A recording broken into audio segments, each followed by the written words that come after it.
essa palavra. E depois a gente falou sobre Hebreus 1 na última conversa, né? Eu queria, só para a gente já embasar aqui, que aqui eu já vou começando. Todo mundo, por favor, Hebreus capítulo 1.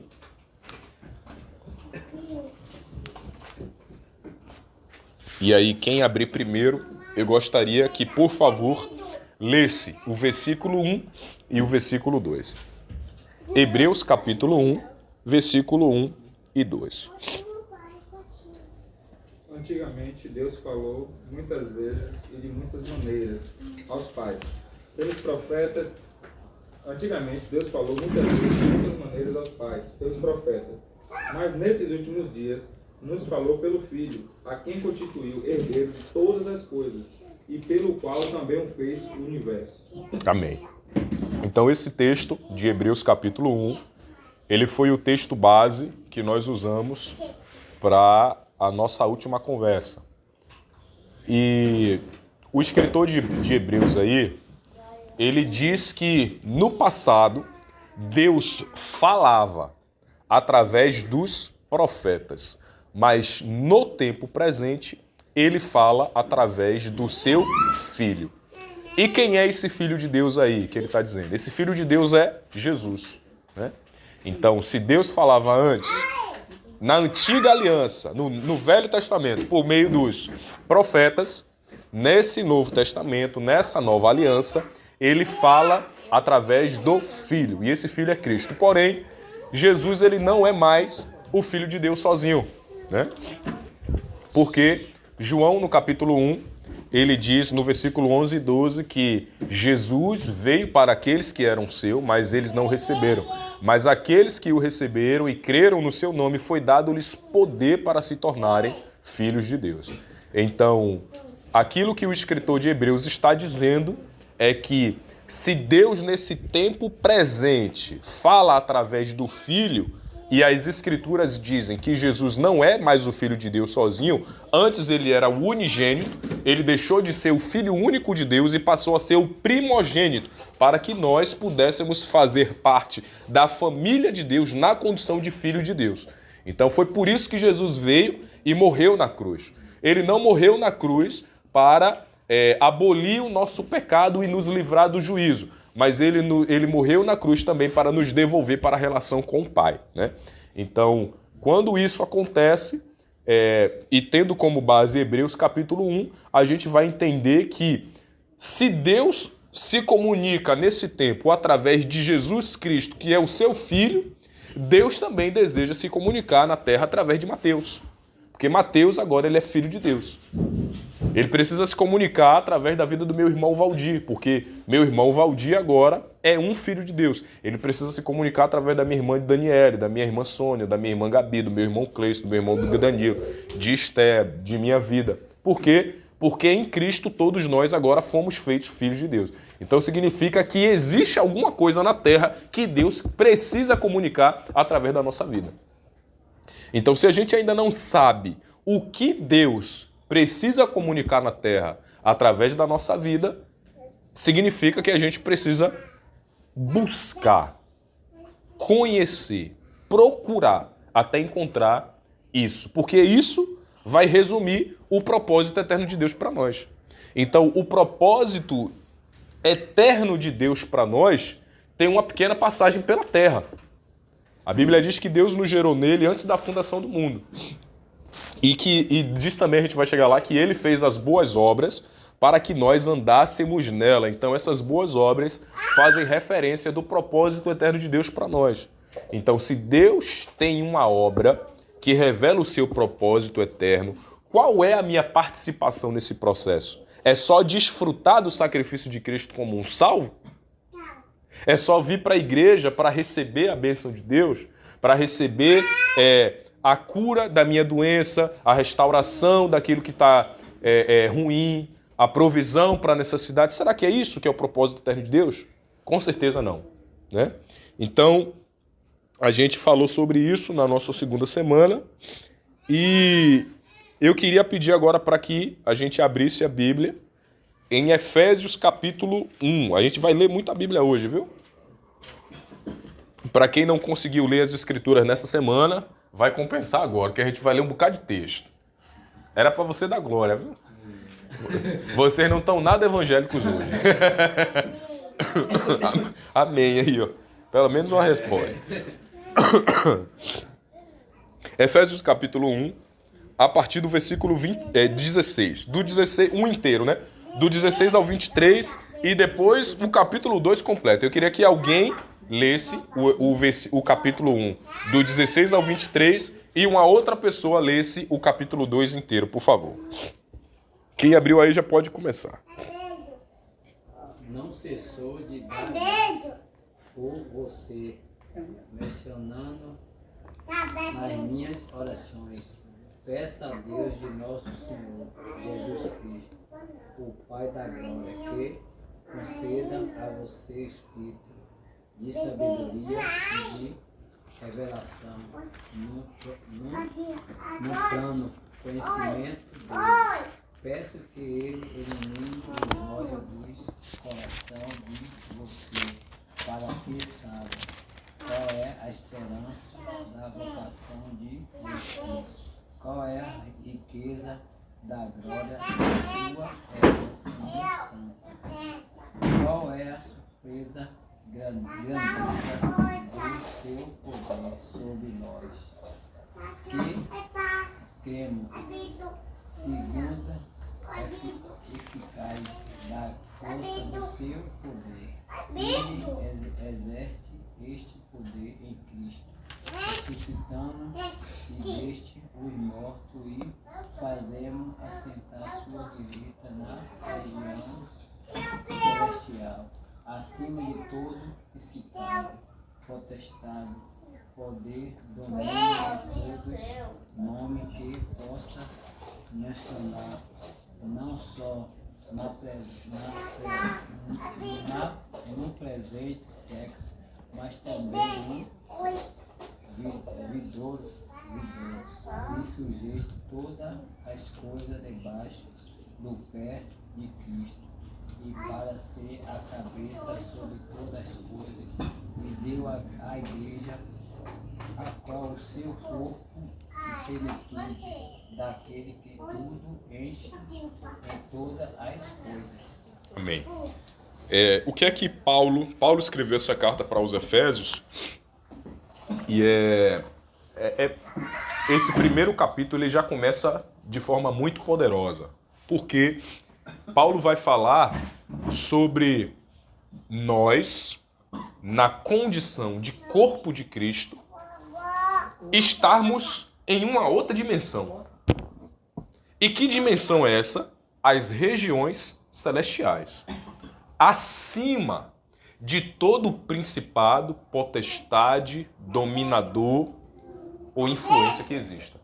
Então, Paulo está dizendo aqui no capítulo 1 de Efésios que a igreja, ou seja, a reunião dos santos, todos aqueles que receberam o sacrifício de Cristo, eles não vivem em uma esfera natural.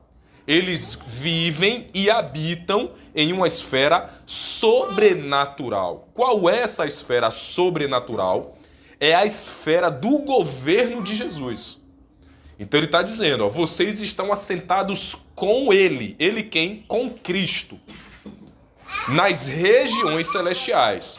Então, as regiões celestiais, basicamente, é o lugar de onde Jesus governa. Acima de todo principado, potestade. Eu não vou entrar nesses detalhes, mas resumindo, os principados e potestades nada mais são do que forças espirituais, algumas maléficas, outras benéficas. Então Paulo está dizendo que nós estamos assentados com Cristo, acima de toda essa categoria de anjo ou demônio. Porque nós estamos governando com Cristo. Agora, se nós estamos governando com Cristo, o porquê nós não conseguimos experimentar a dinâmica do reino de Deus na Terra? É uma pergunta para a gente pensar. Porque a Bíblia diz que O trono de Deus, ele é um trono eterno. E o seu reino governa sobre todas as coisas. Jesus, ele não governa só. Ele é o Rei dos Reis, o Senhor dos Senhores. Mas Paulo está dizendo aqui que no que diz respeito ao governo, nós estamos assentados com Cristo. Isso não significa que nós estamos na mesma posição de Cristo. Não é isso que a gente está falando. Mas está dizendo que o governo de Cristo é repartido e expandido para nós e que deve ser expandido e repartido através de nós. Então, se Jesus governa e esse manto de governo ele está posto sobre nossos ombros, o porquê a Cidade Baixa tá essa bagaceira que está, velho? O porquê a gente continua vendo pobreza, miséria, violência, escassez, imoralidade, assassinato? O porquê isso tudo acontece?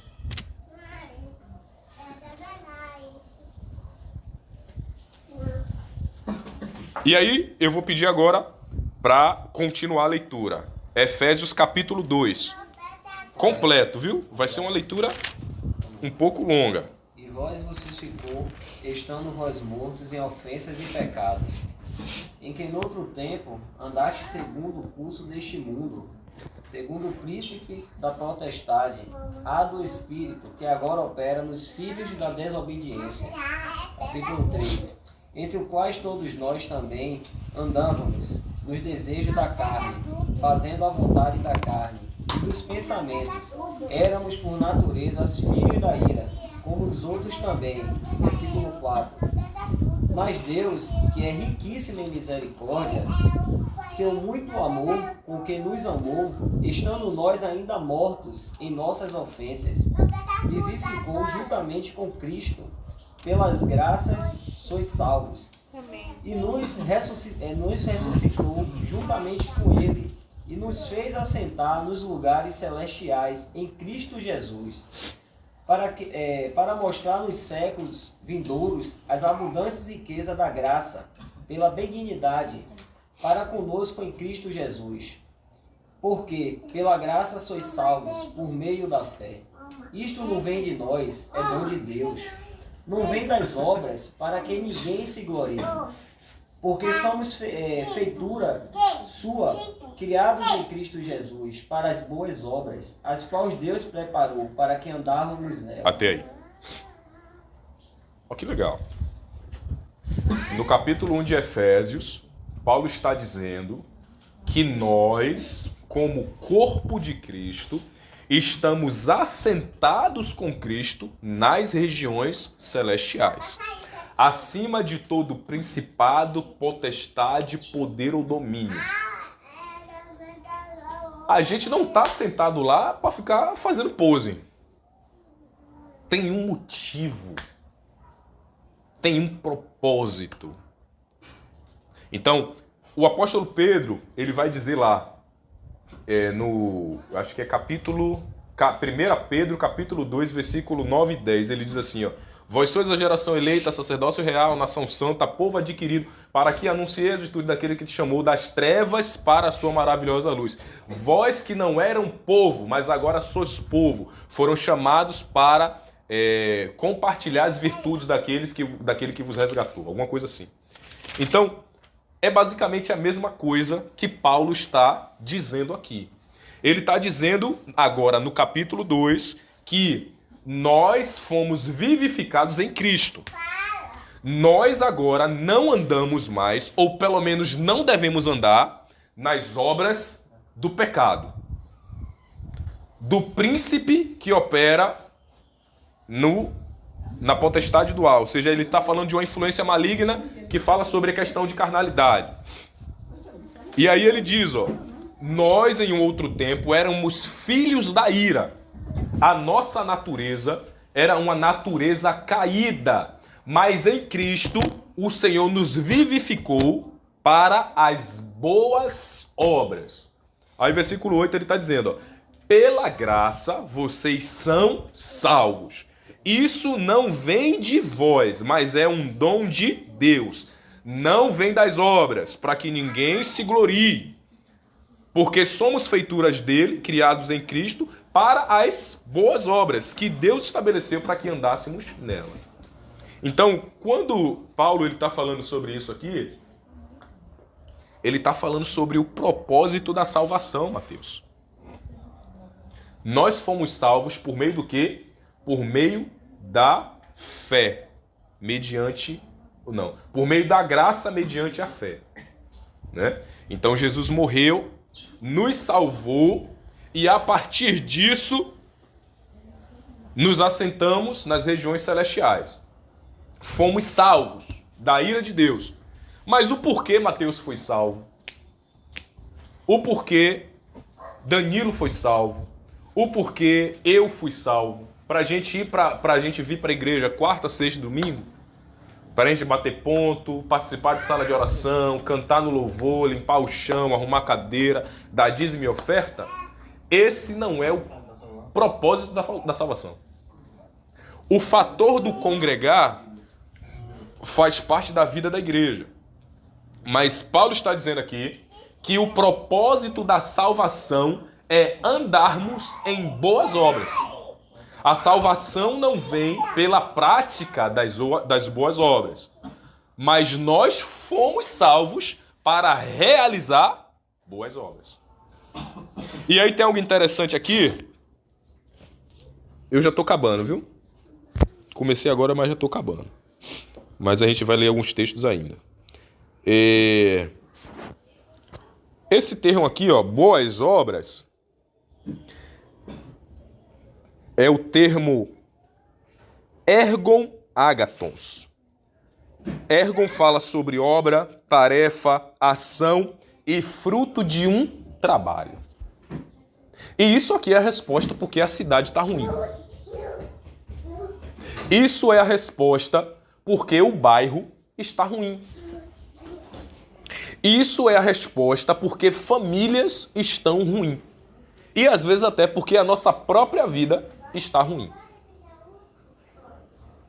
Nós fomos salvos da ira de Deus para caminharmos em boas obras. E às vezes a gente desfruta da salvação, mas não consegue frutificar a salvação. São coisas distintas. Às vezes a gente desfruta da bênção de Deus, mas o objetivo de Deus não é que você seja abençoado. É que você seja a bênção. O objetivo de Deus não é que você coma o fruto somente, mas que você se torne o fruto para que outras pessoas sejam alimentadas. O objetivo da salvação não é somente para que você consiga encontrar em Deus formas de ter os seus problemas resolvidos. Mas como falamos na nossa última conversa, você se levantar como a resposta para ajudar outras pessoas a resolverem os problemas delas.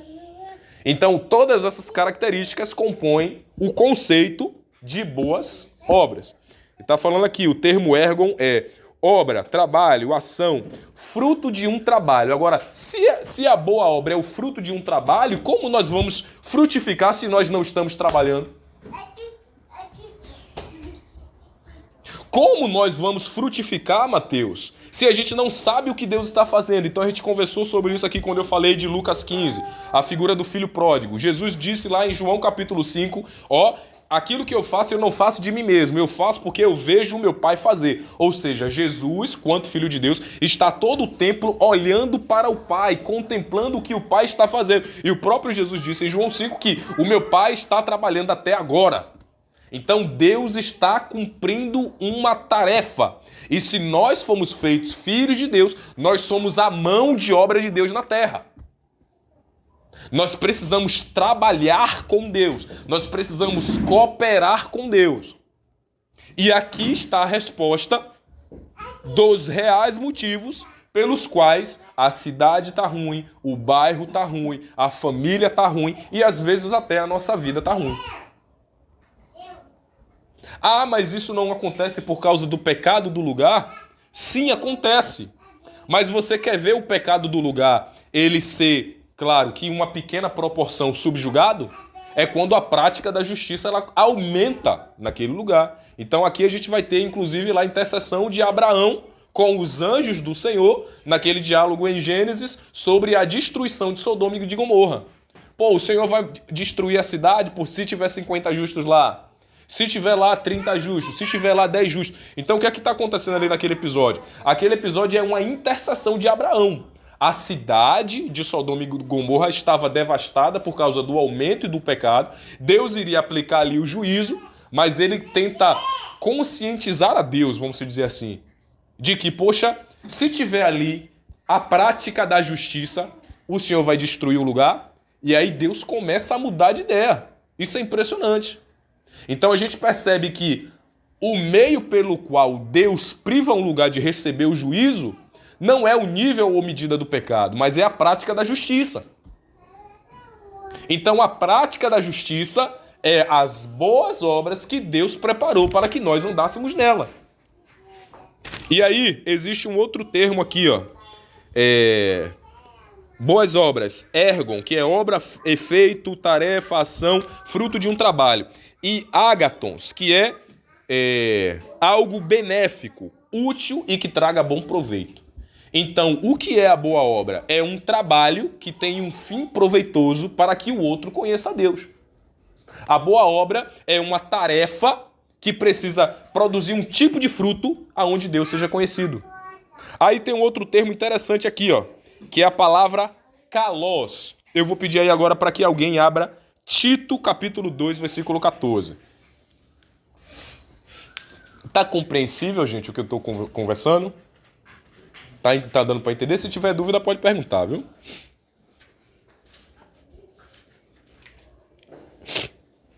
Tito, capítulo 2, versículo 14. Eu vou lendo porque aí vocês vão acompanhando, mas eu vou lendo para adiantar. Eu fiz um escopo aqui e vou compartilhar esse material também lá no nosso grupo da reunião de oração.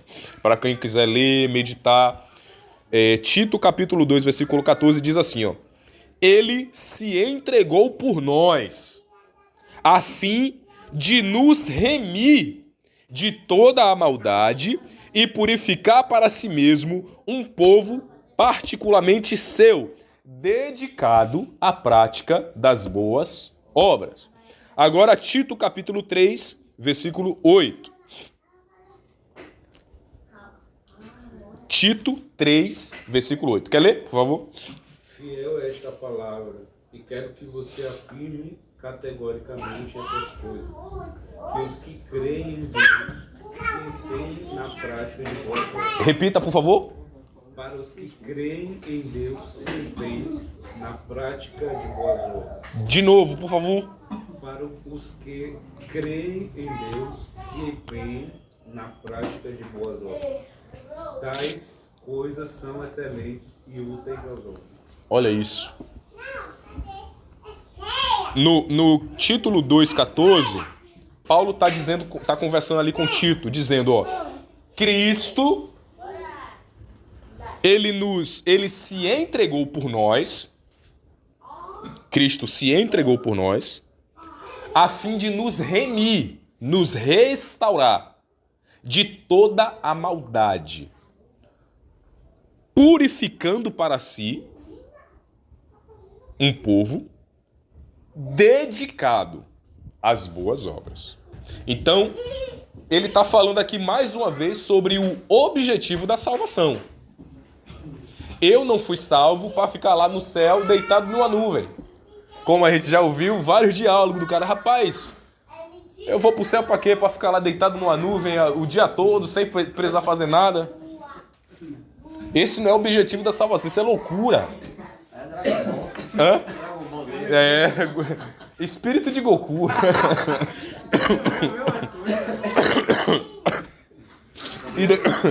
E depois ele diz no capítulo 3, fiel é essa palavra. Aqueles que creem em Deus, dediquem-se, procurem se aplicar na prática das boas obras. Então, gente, isso aqui é sério, porque isso vai revelar se a nossa fé é uma fé apóstata ou uma fé bíblica. Isso é determinante. Ele está dizendo, aqueles que creem em Deus, dediquem-se à prática das boas obras. E às vezes a gente só fica na primeira parte. A gente só quer crer em Deus. Só que a gente não quer crer em Deus de acordo às Escrituras. A gente quer crer em Deus de acordo à nossa expectativa. Como a gente já conversou, a expectativa do divino. Ou seja, eu me relaciono com Deus porque eu acredito que Ele tem o poder para resolver o meu problema. Quanto, na verdade, essa fé é uma fé infrutífera. Ela não é uma fé que tem fundamento bíblico. Ela não é uma fé que é correta. Ela é uma fé incompleta. Então, como a gente já conversou também, a fé é a resposta que eu dou para Deus acerca daquilo que eu já sei, daquilo que eu já conheci de Deus. Então, a fé, ela é uma resposta para a necessidade do irmão. A fé é uma resposta para a necessidade do bairro. A fé é uma resposta para a necessidade da cidade. Então, se a cidade está ruim, é responsabilidade nossa. Se o bairro está ruim, é responsabilidade nossa. Se a família está ruim, também é responsabilidade nossa. Por quê? Porque nós recebemos poder de Deus para sermos semelhantes a Cristo. E toda a vida de Jesus e toda a obra de Jesus, não vai dar para a gente falar disso hoje, mas eu coloquei aqui nesse escopo, inclusive vai ser algo que a gente já vai tentar trabalhar na nossa próxima conversa. Na vida de Jesus, foi para resolver o problema dos outros. E em tudo isso ele estava fazendo a vontade do Pai. Então, resumindo, a obra de Jesus foi resolver problema que não foi ele que gerou. Eu não estou falando isso aqui para que vocês concordem, mas para que a gente entenda. Se a gente for ver lá os evangelhos, os milagres de Jesus nada mais são do que resolver problemas que não foi ele que gerou. Tava lá no casamento, do nada, faltou o vinho. Ele tinha o que a ver com aquilo ali? Tava andando, aí a mulher tocou na orla do manto, ele já estava indo para resolver outro problema, que a menina tinha morrido. Aí o centurião trouxe lá um menino que estava doente. Aí o pai trouxe lá o filho que era lunático. Aí colocaram diante dele o paralítico aleijado. A vida de Jesus, a obra de Jesus, foi resolver problemas que não foi ele que gerou. E se Jesus, ele fazia isso porque era o que Deus estava fazendo, baseado em João capítulo 5, aquilo que eu faço eu não faço de mim mesmo, eu faço porque eu vejo meu Pai fazer, nós precisamos imitar a Cristo. Pelo menos. Amém? Aí, agora eu vou ler aqui, 1 Pedro, capítulo 2, versículo 12 e 11. Olha o que ele diz. Amados, peço-vos como a peregrinos e forasteiros, que vos abstenhais das concupiscências da carne, que combatem contra a alma, tendo o vosso viver honesto entre os gentios, para que naquilo que falam mal de nós, de vós, como malfeitores, possam glorificar a Deus no dia da visitação pelas boas obras que vocês fazem. Então, o que é que Pedro... Eita, bateu a cabeça.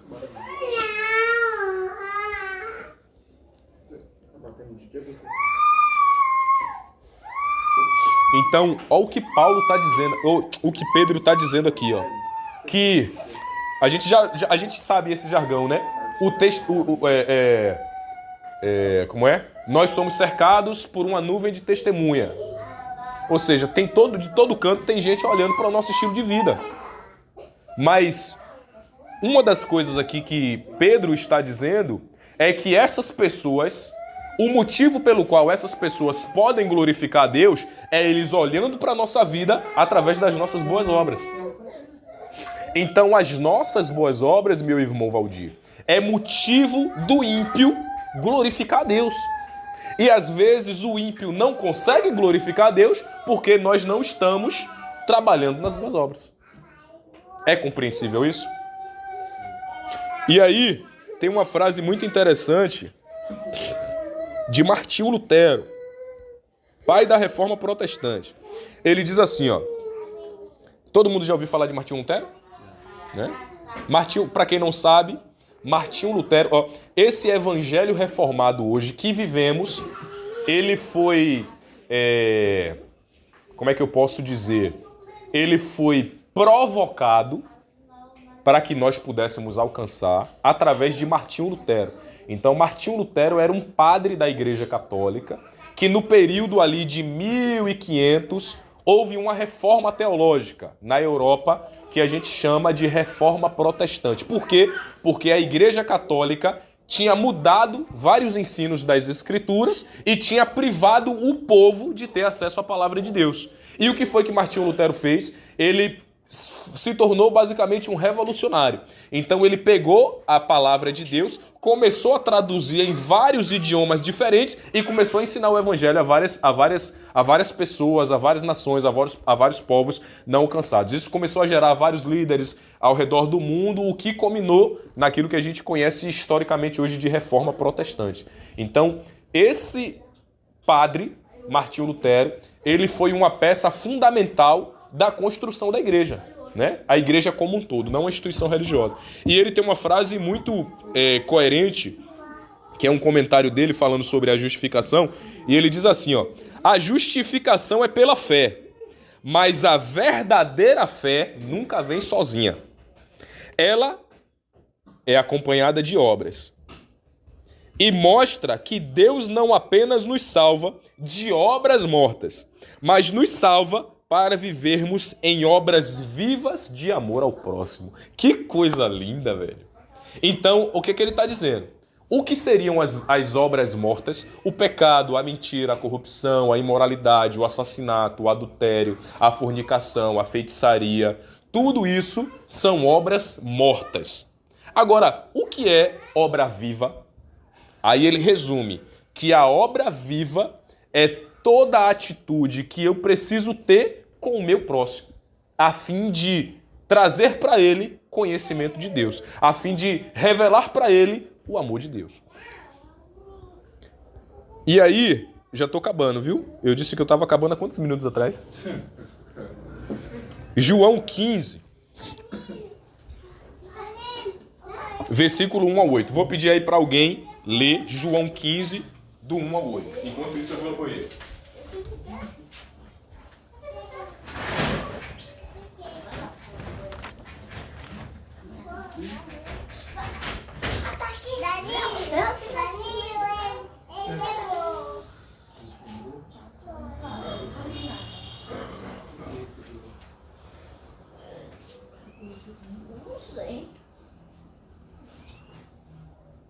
Esse é ruim.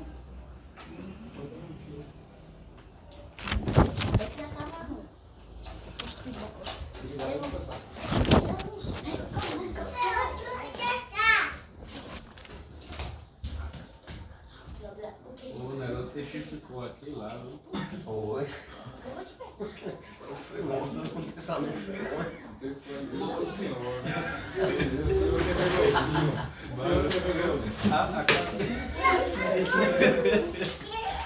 Acaba bem na hora.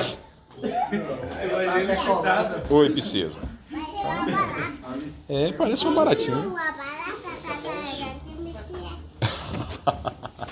A careca de Messias. Leram o 15:1, né? João 15, do 1 ao 8. Eu sou a videira verdadeira e meu pai é o agricultor. Todo ramo que, estando em mim, não dá fruto, ele corta. E todo que dá fruto, ele poda, para que dê mais fruto ainda. Vocês já estão limpos pela palavra que tenho falado. Permaneçam em mim e eu permanecerei em vocês. Nenhum ramo pode dar fruto por si mesmo se não permanecer na videira. Vocês também não podem dar fruto se não permanecerem em mim. Eu sou a videira, vocês são os ramos.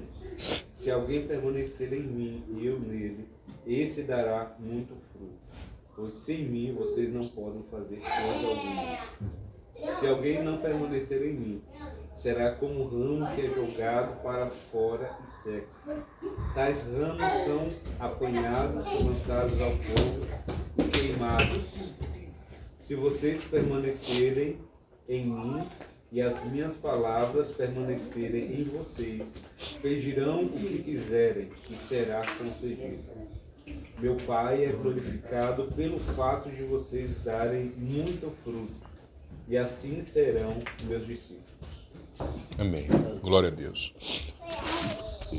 Para mim, esse é um dos textos mais pesados das Escrituras.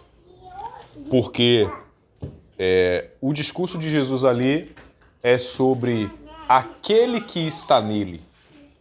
Então ele está dizendo, ó, eu sou a videira, vocês são os ramos. Quem está em mim tem uma consequência. Qual é a consequência de estar em Cristo? Dar fruto. A gente sempre fez uma associação que esse sentido aqui do dar fruto tem a ver com o caráter, né? Por conta dos frutos do Espírito que aparecem lá em Gálatas capítulo 5, que é amor, bondade, paciência, mansidão e tal. Tem relação com isso sim, mas é para além disso. Então o termo ali, dar fruto, é a mesma raiz da palavra que a gente leu lá em cima sobre a prática das boas obras. Então, o termo da palavra das boas obras é o termo kalos, que aparece em Tito. Quando a gente leu ali que aqueles que creem em Deus procurem aplicar-se em boas obras, em realizar boas obras. Então, o termo aí, boas obras, é a palavra kalos. E a palavra original desse texto aí, de dar fruto, é a palavra kapos, que significa fruto de um bom trabalho. É a mesma coisa que eles estão falando nos dois textos. Resultado, fruto de um bom trabalho. Então, aquele que está em Cristo precisa frutificar fazendo um bom trabalho. Aquele que está em Cristo precisa frutificar.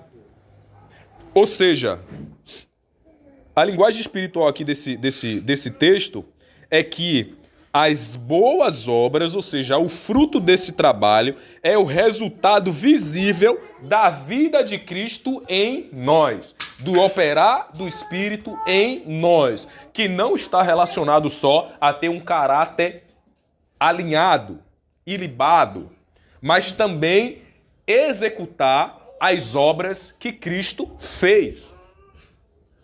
Por isso mesmo, Jesus disse, em verdade eu vos digo que vocês farão as mesmas obras que eu faço, e obras maiores do que estas vocês farão. Como é que alguém vai poder fazer as obras maiores do que Cristo, velho? Ou parecida com as obras dele? Mas a gente pode sim, por meio do Espírito. E principalmente porque ele disse que faríamos. Então,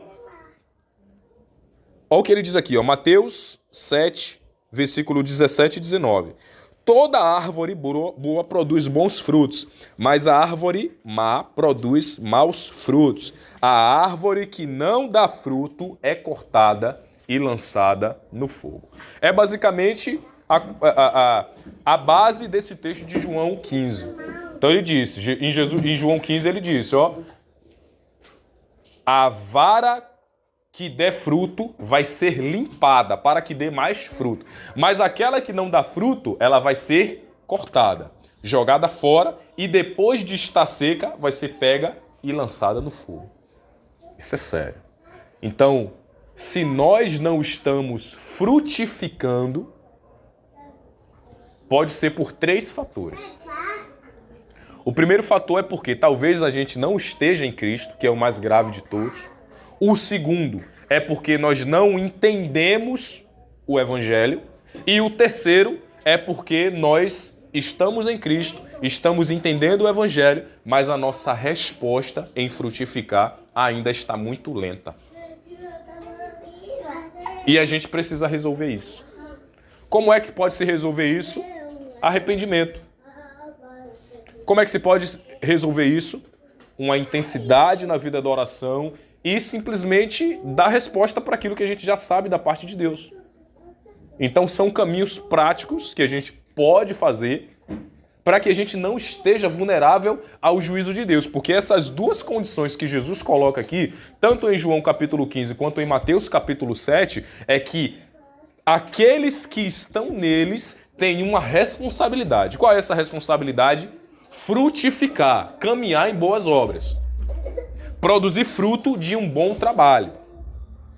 Mas ele diz que aquele que está nele, mas não dá fruto, vai receber o juízo de Deus. E quando ele faz essa similaridade entre você vai ser cortado, vai ser colocado de lado, vai secar e vai ser colocado no fogo, isso aqui faz referência ao juízo de Deus. Só para a gente entender que o negócio é sério.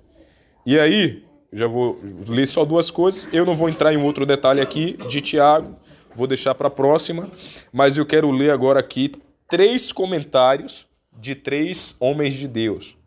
O primeiro é Matthew Henry, que era um teólogo, e ele tem um comentário bíblico chamado A Bíblia das Américas. E aí ele fala, de acordo ao texto de João capítulo 15, a vara infrutífera representa os falsos discípulos. Então, quando Jesus está dizendo assim, aquele que está em mim dá fruto, mas aquele que não está em mim não vai dar fruto. Então ele faz referência que esse que não dá fruto é um falso discípulo de Jesus. Isso é sério. Aí ele continua dizendo, esses falsos discípulos representam aqueles que se uniram à igreja com outra motivação que não seja o propósito eterno de Deus. Por interesses pessoais eles podem ter se unido, e não por conta da comunhão verdadeira. E por isso, eles serão removidos do corpo de Cristo como Judas foi removido, porque ele não deu fruto, e assim recebeu o juízo de Deus. Bem pesado. E aí tem um outro comentário de D.A. Kerson, que ele escreve lá em um comentário bíblico chamado Comentário Bíblico Pilar do Novo Testamento. Ele escreve, o cortar e o queimar não descreve a poda corretiva de Deus, mas a rejeição de Deus no juízo final. Aqueles que nunca permaneceram em Cristo se tornaram inúteis como os ramos mortos. Então, qual é a finalidade que tem para o ramo que não frutifica, a não ser lançado no fogo? Segundo o Evangelho de João, capítulo 15, versículo do 1 ao 8.